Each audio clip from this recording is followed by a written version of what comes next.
Hello everyone, स्वागत है आपका आपके अपने यूट्यूब चैनल मैथ्स कैंपस में। आज हम दो चर वाले रैखिक समीकरण के प्रश्नावली 3.4 के प्रश्न को हल करेंगे। प्रश्नावली 3.4 में पहला प्रश्न है आपका, निम्न समीकरण के युग्म को विलोपन विधि तथा प्रतिस्थापन विधि से हल करें और आपको कौन सी विधि अधिक उपयुक्त लगे उसको आपको बताना है। ठीक है, तो हम लोगों ने पिछले वाले वीडियो में प्रतिस्थापन विधि तो पढ़ लिया था, लेकिन आज एक नया विधि पढ़ना है जिसका नाम है विलोपन विधि। तो आपको प्रश्न हल करते समय मैं आपको विलोपन विधि का अर्थ बताऊंगा। ठीक है, तो विलोपन विधि का मतलब होता है कि दिए गए दो चर में से आपको एक चर को लुप्त कर देना पड़ता है। ठीक है, तो कैसे लुप्त करते हैं उसके लिए हम इस प्रश्न से ही समझेंगे। ठीक है, पहला प्रश्न है आपका, x प्लस वाई बराबर 5 और 2x माइनस 3y बराबर 4, ये दो समीकरण दे दिया पहले प्रश्न में। तो हम इसको मान लेते हैं एक को समीकरण 1 और दूसरे को मान लेते हैं समीकरण 2।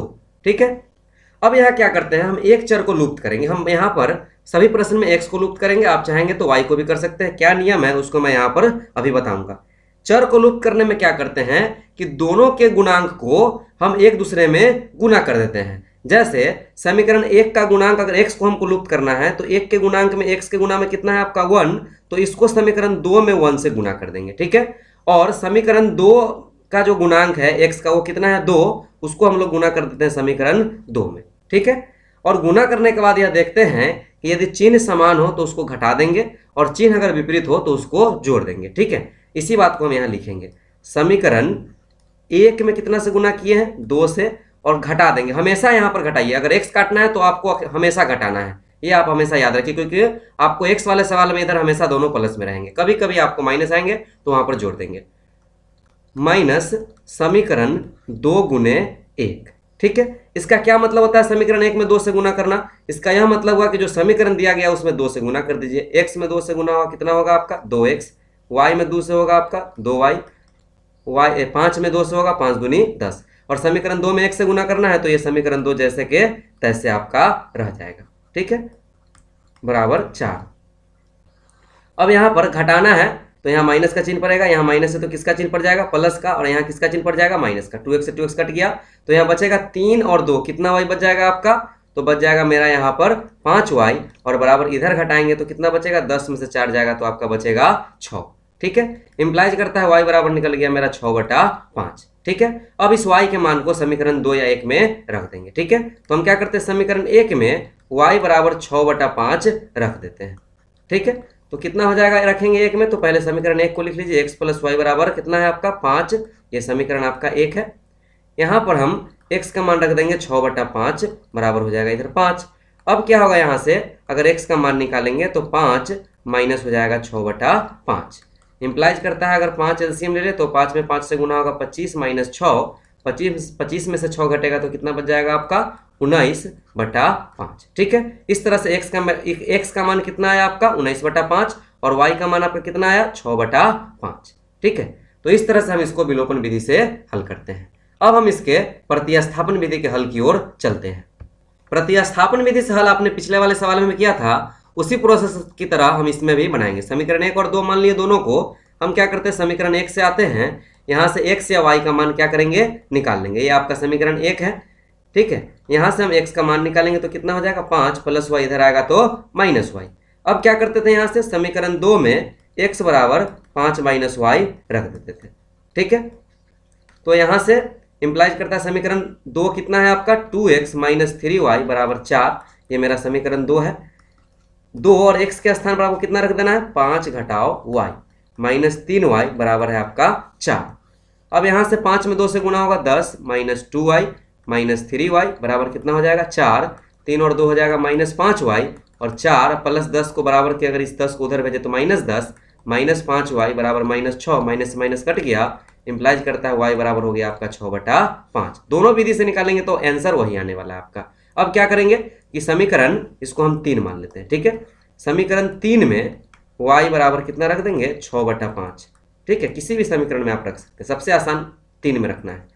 तो x बराबर मेरा कितना है 5 माइनस y, यहाँ से 5 रहेगा और y के स्थान पर 6/5 आएगा, तो एलसीएम कितना हो जाएगा 5, तो यहाँ कितना बचेगा 50 25 माइनस 6, 25 में से 6 जाएगा तो कितना होगा 19/5। ये किसका मान हो गया आपका x का मान हो गया। ठीक है, तो आपको कौन सी विधि उपयुक्त लगी वो आपको बताना है। तो हमें यहाँ पर इस प्रश्न में प्रतिस्थापन विधि ही उपयुक्त लगा। ठीक है, अब हम बढ़ते हैं इसके दूसरे प्रश्न की ओर। इसका दूसरा सवाल है 3x प्लस 4y बराबर 10, 2x माइनस 2y बराबर 2। विलोपन विधि से हल करते समय फिर हम इसको क्या करते हैं, समीकरण 1 मान लेते हैं, इसको 2 मान लेते हैं। नियम वही है, x को अगर काटना है तो समीकरण 1 के गुणांक को 2 में गुना करेंगे समीकरण में, और समीकरण 2 के गुणांक को 1 में गुना करेंगे। समीकरण 1 में x का गुणांक कितना है 3, तो इसमें गुना हो जाएगा समीकरण 2 में, और समीकरण 2 में x का गुणांक कितना है 2, एक गुना किसमें हो जाएगा 1 में। इसी बात को हम यहाँ लिखेंगे, समीकरण 1 गुने 2 और हमेशा घटाएंगे। ठीक है, घटाओ समीकरण 2 गुने 3, इसीलिए हम यहाँ x काट रहे हैं कि आपको हमेशा प्राय सभी प्रश्न में घटाने से काम चल जाएगा। ठीक है, और अगर यहाँ चिन्ह विपरीत हो तो जोड़ देंगे। समीकरण 1 में 2 से गुना करने पर क्या प्राप्त होगा, 3 में 2 से गुना होगा, 3 दूनी 6x प्लस 4 दूनी 8y बराबर 10 दूनी हो जाएगा आपका 20। फिर 3 में 2 से होगा 6x माइनस 3 दूनी 6y बराबर 3 दूनी हो जाएगा आपका 6। यहाँ घटाना है तो चिन्ह बदल जाएगा, प्लस से तो माइनस, माइनस से तो प्लस, प्लस से तो फिर माइनस। 6x से 6x आपका कट गया, 8 और 6 कितना हो जाएगा आपका 14y, और उधर 20 में से 6 घटेगा तो कितना बचेगा आपका 14, इंप्लाइज करता है y बराबर 14, और गुना में 14 यहाँ चलाएगा भाग में, 14 से 14 कट जाएगा तो y बराबर कितना आ गया आपका 1। तो y का मान हम 1 निकाल लिए। अब क्या करेंगे, समीकरण 1 में y बराबर 1 रखने पर, तो रखिए समीकरण 1 आपका कितना है 3x प्लस 4y बराबर 10, इंप्लाइज करता है 3x प्लस 4y के स्थान पर 1 आ जाएगा बराबर 10। 4 में 1 से गुना होगा तो कितना हो जाएगा 4 बराबर 10, इंप्लाइज करता है 3x बराबर 10 घटाओ 4, 10 में से 4 घटेगा तो 6 बचेगा, और x का मान निकालने के लिए 3 को बटा में रख देते हैं, 3 दूनी आपका हो जाएगा 6, यानी x का मान कितना आ गया आपका 2। ठीक है, तो x 2 और y कितना है आपका 1। अब हम बढ़ते हैं इसके प्रतिस्थापन विधि की ओर। अब हम इस प्रश्न को प्रतिस्थापन विधि से भी हल करेंगे। इसको मान लेते हैं आपका समीकरण 1 और ये हो गया आपका 2। ठीक है, तो हम क्या करते हैं, इसमें समीकरण 2 से आते हैं, 2x माइनस 2y बराबर 2 है यहाँ पर, इंप्लाइज करता है अगर 2 कॉमन ले लेंगे तो कितना बच जाएगा आपका x माइनस वाई बराबर 2। 2 से 2 कट जाएगा कितना बार में, एक बार में, तो मेरा बच जाएगा x माइनस वाई बराबर 1। इंप्लाइज करता है अगर x का मान निकालेंगे तो 1 माइनस वाई इधर आएगा तो प्लस y। इसको मान लेते हैं समीकरण 3। ठीक है, अब वही रूल है, यहाँ अगर समीकरण 2 से वैल्यू निकालें तो समीकरण अब किस में रख देंगे, 1 में रख देंगे। तो ये बात यहाँ लिखिए, समीकरण 1 में x बराबर 1 प्लस वाई रखने पर। ठीक है, तो रखने पर आपका क्या प्राप्त हो जाएगा, तो समीकरण पहले आप 1 लिख लेते हैं, 3x प्लस 4y बराबर 10 है मेरा समीकरण 1, इंप्लाइज करता है 3 और x के स्थान पर आ जाएगा 1 प्लस वाई बराबर प्लस 4y बराबर 10। 3 कम हो जाएगा 3 प्लस 3y प्लस 4y बराबर 10, 4 और 3 हो जाएगा आपका 7y बराबर 10, प्लस 3 इधर आएगा तो माइनस 3, 7y बराबर 7, तो y बराबर हो जाएगा 7/7, कितना बार में कट जाएगा, एक बार में, यानी y का मान कितना आ गया 1। अब क्या करेंगे, समीकरण 3 में y बराबर 1 रख देंगे। ठीक है, समीकरण 3 मेरा कितना है, x बराबर 1 प्लस वाई, इंप्लाइज करता है x बराबर 1 और जो y का मान है 1, 1 1 कितना हो गया आपका 2, यानी x बराबर कितना निकल गया मेरा 2। ठीक है, तो कोई भी विधि से आप बनाए आंसर आपका वही आएगा। इस प्रश्न में भी हमें यहाँ पर प्रतिस्थापन विधि उपयुक्त लगा। आपको जो विधि अच्छा लग रहा है वो लिखना है। ठीक है, अब हम बढ़ते हैं इसके तीसरे सवाल की ओर। इसका तीसरा सवाल है 3x माइनस 5y माइनस 4 बराबर 0 और 9x बराबर 2y प्लस 7। इसको हम सबसे पहले सही कर लेते हैं। ठीक है, तो यहाँ पर अगर इसको हम सही करके क्या लिख सकते हैं, 3x माइनस 5y और माइनस 4 को इधर भेज लेते हैं। ठीक है, तो प्लस 4, इसको मान लेते हैं समीकरण 1, और इसको सही करेंगे तो क्या हो जाएगा आपका 9x और प्लस 2y को इधर ले आए तो माइनस 2y बराबर कितना हो जाएगा 7, समीकरण 2। ठीक है, वही फ्री स्टाइल मेथड, यहाँ आप एक को लुप्त करना है विलोपन विधि में, तो x के गुना यहाँ कितना है आपका 3, इसको समीकरण कितना गुना हो जाएगा 2 में, और यहाँ समीकरण 2 में x का गुणांक कितना है 9, ये किस में गुना हो जाएगा आपका 1 में। इसी बात को यहाँ हम लिखते हैं, समीकरण 1 गुने 9, कुछ भी नहीं कर रहे हैं, यहाँ जो लिखा हुआ वही लिख रहे हैं, समीकरण 1 गुने 9, और यहाँ पर फ्री स्टाइल मेथड याद है, यहाँ दोनों हमेशा चिन्ह सेम रहेगा, तो क्या करना है आपको घटा देना है, घटाओ समीकरण 2 गुने 3। ठीक है, अब यहाँ पर समीकरण 1 में 9 से गुना करेंगे तो क्या आने वाला है, 9 तिहाई हो जाएगा आपका 27, 9 में 5 से गुना होगा 45y और 9 में 4 से गुना होगा 36। ठीक है, उसके बाद 3 से इसमें गुना करेंगे, 9 तिहाई 27x माइनस 3 दूनी 6y बराबर 7 तिहाई 21। चलिए घटा दीजिए, अब तो घटाएंगे तो चिन्ह क्या हो जाएगा, बदल जाएगा, 27x कट गया, 45 में से 6 बचेगा तो कितना हो जाएगा 39y, और इधर हो जाएगा कितना आपका 15, इंप्लाइज करता है y बराबर हो गया 15/39। ठीक है, अब यहाँ पर इसको काट देते हैं, 3 से कटेगा ये 5 बार में और ये कटेगा आपका 13 बार में, ठीक है, तो y का मान आ गया आपका 5/13। ठीक है, यहाँ पर ध्यान रखेंगे, यहाँ पर माइनस मेरा छूट गया है, 45 में से 6 जाएगा तो -39 बचेगा, यानी यहाँ पर माइनस आ जाएगा, -5/13। अब क्या करेंगे, समीकरण 1 में y बराबर -5/13 रखने पर, तो रखिए समीकरण 1 में, समीकरण 1 मेरा कितना है, 3x - 5y बराबर 4। इम्प्लाइज करता है यहाँ से अगर रखेंगे वैल्यू, ये समीकरण 1 है आपका, 3x - 5 गुने y के स्थान पर आ जाएगा -5/13 बराबर हो जाएगा आपका 4। इम्प्लाइज करता है 3x माइनस से माइनस से गुना हो जाएगा तो प्लस 5 में 5 से होगा गुना 25/13 बराबर 4। इम्प्लाइज करता है 3x बराबर 4 प्लस 25/13 इधर आएगा तो हो जाएगा -25/13। यहाँ से अगर 3x रहने दे इधर और इधर 13 एलसीएम ले ले तो इधर हो जाएगा 13 चौका 52 - 25। इम्प्लाइज करता है 3x बराबर अगर यहाँ घटाएंगे तो 12 में से 7 गया 5, 4 में से 2 गया 2 बटा कितना 13। इम्प्लाइज करेगा अगर x का मान निकाले तो 27/13 और गुना में हो जाएगा आपका 3, 3 से कितना बार में घटेगा 9 बार में, तो x का मान कितना आ जाएगा 9/13। ठीक है, तो x का मान मेरा आया 9/13 और y का मान कितना है मेरा -5/13। आशा करते हैं आपको यह प्रश्न अच्छी तरह से समझ में आया होगा। अब हम चलते हैं इसके प्रतिस्थापन विधि की ओर। अब हम इसके प्रतिस्थापन विधि से हल ज्ञात करेंगे। तो इसको हम मान लेते हैं समीकरण आपका 1 है और ये 2 है। ठीक है, तो यहाँ हम आएंगे सबसे पहले समीकरण 2 से, समीकरण 2 से वैल्यू निकालना यहाँ पर आसान है। तो 9x बराबर 2y + 7 हो जाएगा, यहाँ से x का मान निकालेंगे तो 2y + 7 बटा हो जाएगा 9। इसको मान लेते समीकरण 3। अब क्या करेंगे, समीकरण 1 में x का मान समीकरण 3 से रखने पर, ठीक है, तो समीकरण 3 से रखेंगे तो क्या आएगा, तो समीकरण पहले 1 में रखना है तो 1 को यहाँ हम लिख लेते हैं, 3x - 5y - 4 बराबर 0। इम्प्लाइज करता है 3 रहेगा और x के स्थान पर कितना लिखना है हमको 2y, x का मान यहाँ से लिखना है +7/9।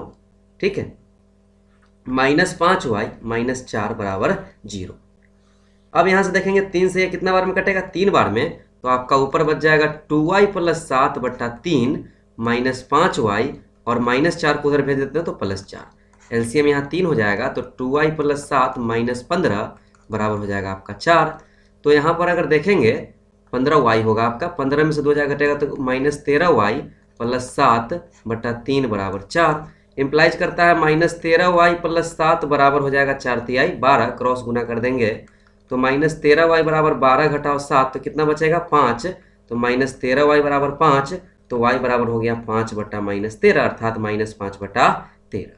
ठीक है, तो इस तरह से मेरा y का वैल्यू निकल गया। अब हम क्या करेंगे, समीकरण 3 में y बराबर -5/13 रख के x का मान निकालेंगे। समीकरण 3 में y बराबर -5/13 रख देंगे। ठीक है, तो रखिए समीकरण 3 आपका क्या था, तो समीकरण 3 था मेरा x बराबर 2y + 7/9, ये मेरा था समीकरण 3। ठीक है, इम्प्लाइज करता है x बराबर 2 और y के स्थान पर कितना रख देते हैं -5/13। ठीक है, +7 बटा हो जाएगा आपका 9। यहाँ से इम्प्लाइज करता है x बराबर 5 दूनी हो जाएगा -10/13 जोड़ 7/9। इम्प्लाइज करेगा x बराबर 13, अगर एलसीएम ले लेंगे तो -10 प्लस हो जाएगा 13 सते 91 और बटा में हो जाएगा आपका 9। अब यहाँ से क्या करते हैं, इम्प्लाइज करेगा x बराबर 81/13 और बटा में हो जाएगा आपका 9। तो इसको हम ऐसे भी लिख सकते हैं 81/13 गुने 9। 9 से कितना बार में कट जाएगा 9 बार में, तो x बराबर मेरा कितना बच गया 9/13। ठीक है, तो इस तरह से x और y का मान हम लोग निकाल लिए। अब हम बढ़ते हैं इसके अगले सवाल की ओर। चौथा सवाल है x/2 + 2y/3 बराबर -1, x - y/3 बराबर 3। ठीक है, इसको हम क्या करते हैं समीकरण 1 मानते हैं, इसको समीकरण 2। अभी हम विलोपन विधि से हल करेंगे। कैसे हल करेंगे, तो फ्री स्टाइल मेथड याद कीजिए, x को काटना है तो यहाँ x के गुणा में कितना है तो 1 और बटा में कितना आपका 2, ये गुणा किससे होगा समीकरण 2 में होगा, तो 1/2 यहाँ लिख दिए। अब यहाँ x का गुणा कितना है 1, ये समीकरण 1 में कितना से गुना हो जाएगा 1 से, इसी बात को यहाँ हम लिख देंगे समीकरण 1 गुने 1 और घटाव हो जाएगा आपका समीकरण 2 गुने 1/2। ठीक है, तो 1 से अगर गुना होगा समीकरण में तो कोई फर्क नहीं पड़ेगा, जैसे कि आपका तैसे रह जाएगा। और 1/2 से करेंगे तो ऊपर में ऊपर से गुना, x में 1 से गुना होगा तो x और बटा में कोई भी संख्या ना हो तो 1 रहता है, 1 में 2 से गुना होगा तो कितना हो जाएगा 2, माइनस ऊपर y में 1 से होगा तो y और नीचे 3 में 2 से होगा 3 दूना 6 और ऊपर 3 में 1 से होगा 3 और बटा हो जाएगा आपका 2। अब यहाँ से क्या करते हैं, घटाते हैं तो चिन्ह बदल जाएगा, minus plus minus, x by two से एक्स बाई टू कट गया तो कितना बचा मेरा 2y/3 प्लस y/6 बराबर इधर बच गया -1 -3/2। अब यहाँ से एलसीएम लेंगे 3 छः का तो 6, 3 दूनी 6, 2 दूनी हो जाएगा आपका 4y प्लस y बराबर यहाँ हो जाएगा 2 एलसीएम तो -2 -3, 4y 1y हो जाएगा आपका 5y/6 और ये हो जाएगा -5/2। 2 से अगर काटेंगे 2 तिहाई 6, यहाँ 5 से 5 आपका कट गया तो कितना बचेगा y/3 बराबर -1, इंप्लाइज करता है y बराबर -3। अब क्या करेंगे, y बराबर -3 को समीकरण 1 या 2 में रख देंगे। तो यही बात को लिखते हैं, समीकरण 1 में y बराबर -3 रखने पर। तो रखिए समीकरण आपका 1 है क्या, x/2 प्लस 2y/3 बराबर -1। ठीक है, अब हम यहाँ पर y के स्थान पर -3 रख देंगे। y के स्थान पर -3 रखने पर क्या प्राप्त होगा आपका, 2 गुने -3/3 बराबर हो जाएगा -1, इंप्लाइज करता है x/2 प्लस 3 दूनी हो जाएगा आपका -6/3 बराबर -1। ठीक है, तो x/2 प्लस माइनस माइनस 6/3 बराबर -1, ये 3 से 2 बार में कट जाएगा तो ये हो जाएगा x/2 -2 बराबर -1, इंप्लाइज करता है x/2 बराबर -1 -2 इधर आएगा तो +2, 2 में से 1 घटेगा तो 1 होगा, x/2 बराबर 1, क्रॉस गुना हो जाएगा तो x बराबर कितना बच जाएगा 2। ठीक है, अब हम इसके प्रतिस्थापन विधि की ओर चलते हैं। प्रतिस्थापन विधि से हल करने के लिए इसको हम मान लेते हैं समीकरण 1 और इसको 2। ठीक है, अब क्या करते हैं, समीकरण हम 2 से आते हैं, ये तो आपका बहुत पुराना मेथड था। तो यहाँ x माइनस y/3 बराबर 3 हो जाएगा, इंप्लाइज करता है अगर x का मान निकालें तो 3 माइनस y/3 इधर आएगा तो प्लस y/3, ये मान लेते हैं समीकरण 3। ठीक है, अब समीकरण 2 से आए तो 2 से आए थे तो 1 में वैल्यू रखेंगे। समीकरण 1 में x का मान क्या करते हैं, समीकरण कितना से रख देते हैं, 3 से रखने पर तो क्या प्राप्त होने वाला रखेंगे, तो पहले समीकरण 1 को लिख लीजिए, x/2 प्लस 2y/3 बराबर है -1, इंप्लाइज करता है यहाँ से हो जाएगा x का मान रखेंगे कितना, 3 प्लस y/3। ठीक है, x के स्थान पर बटा में पहले से कितना है 2 प्लस 2y/3 बराबर -1। ठीक है, तो 3 में 3 से गुना होगा, यहाँ एलसीएम अगर 3 लेते तो यहाँ 9 हो जाएगा प्लस y/2 प्लस 2y/3 बराबर -1। यहाँ 3 में 2 से गुना हो जाएगा तो हो जाएगा आपका 3 दूनी 6 प्लस 2y/3 बराबर -1। 6 3 का अगर एलसीएम लेंगे तो 6 होगा, तो 9 प्लस y प्लस 3 दूनी 6, 2 दूनी हो जाएगा आपका 4y बराबर -1। तो यहाँ हो जाएगा 4y 1y 5y प्लस 9 बराबर 6 में 1 से गुना हो जाएगा तो -6, इंप्लाइज करता है 5y बराबर -6 -9। ठीक है, तो यहाँ से अगर 5y रहने देते हैं तो 9 6 हो जाएगा -15, तो y बराबर हो जाएगा -15/5, काट देंगे कितना बार में कटेगा, 3 बार में, तो y का मान मेरा कितना आ गया -3। अब इस y के मान को हम समीकरण 3 में क्या करते हैं, रख देते हैं। समीकरण 3 में y बराबर -3 रखने पर, ठीक है, तो समीकरण 3 आपका क्या है, x बराबर 3 प्लस y/3, ये मेरा समीकरण कितना था 3, इंप्लाइज करता है x बराबर 3 प्लस y के स्थान पर अगर -3 रख दे तो बटा में 3 हो जाएगा, x बराबर हो जाएगा 3 प्लस माइनस हो जाएगा -3/3, 3 से 3 आपका कट जाएगा एक बार में, तो 3 घटाओ 1 तो x बराबर कितना बच जाएगा मेरा 2। ठीक है, तो इन प्रश्न में हम लोग ने यहाँ पर सीखा विलोपन विधि और प्रतिस्थापन विधि, और आपको अब जो विधि उपयुक्त लगे आप उससे बना सकते हैं। ठीक है, तो आज के वीडियो में बस इतना ही। अब हम लोग मिलेंगे अगले वीडियो में जहां हम इसके आगे के सवाल को हल करेंगे। अगर आपको इस चैप्टर का पीडीएफ चाहिए तो आप हमें टेलीग्राम चैनल से ज्वाइन कर सकते हैं, लिंक आपको डिस्क्रिप्शन में दे दिया गया है। धन्यवाद।